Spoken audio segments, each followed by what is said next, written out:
Assalamualaikum warahmatullahi wabarakatuh. Bismillahirrahmanirrahim. Bihaqqi jabarun muqaddir, masya Allah kun fayakun. Bihaqqi jabarun muhardirun, masya Allah kun fayakun. Bihaqqi jabarun muqaddir, masya Allah kun fayakun. Wahai saudaraku yang dimuliakan oleh Allah dimanapun antum berada, Ana akan menceritakan cerita mengenai Syekh Siti Jenar yang sesungguhnya.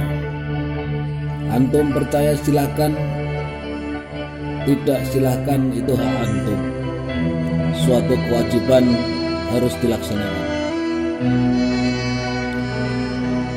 Kanjeng Syekh Siti Jenar itu adalah cucu baginda Nabi Muhammad SAW yang lahir di Persia, putra Datuk Soleh. Beliau bernama asli Said Hasan Al-Haddad. Wahai saudaraku, waktu dulu beliau adalah seorang pejuang yang tangguh yang selalu melawan Belanda kala itu. Namun karena perjuangan beliau sangat dikhawatirkan Belanda waktu itu dapat merongrong pemerintahan kolonial Belanda waktu itu, beliau dijatuhkan dengan beraneka ragam cerita seperti cerita yang terjadi pada pejuang-pejuang kita di zaman dahulu. Wahai saudaraku, engkau harus cerdas intelektual untuk berpikir. Apa benar Said Hasan Al-Haddad meninggal di pancung para wali? Apa masuk di logika antum? Rasionalkah seorang wali membunuh wali lainnya? Itu sangat tidak bisa diterima oleh logika, wahai saudaraku. Ana menjumpai berbagai orang-orang tasawuf, orang-orang ahli makrifat. Beliau membunuh semut pun tidak mau, mencabut rumput pun tidak mau. Bagaimana beliau seorang wali membunuh wali lainnya? Kebenaran yang terjadi waktu itu bahwa ilmu yang telah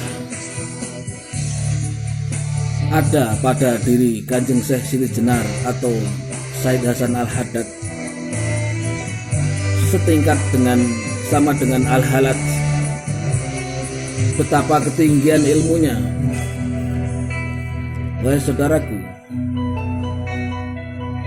Kanjeng Sunan Kalijogo khawatir bahwa kata-kata yang disampaikan beliau tidak bisa diterima oleh logika orang biasa, karena orang yang sudah mencapai tingkatan ilmu demikian tiada sekat lagi antara dirinya dengan Sang Maha Kuasa, telah menyatu, bertajali di dalam zat, tajali ning zat di dalam sifat, sudah menyatu lebur. Unsur makhluknya yang ada hanyalah sifat-sifat ketuhanan yang terrealisasi di dalam perbuatannya.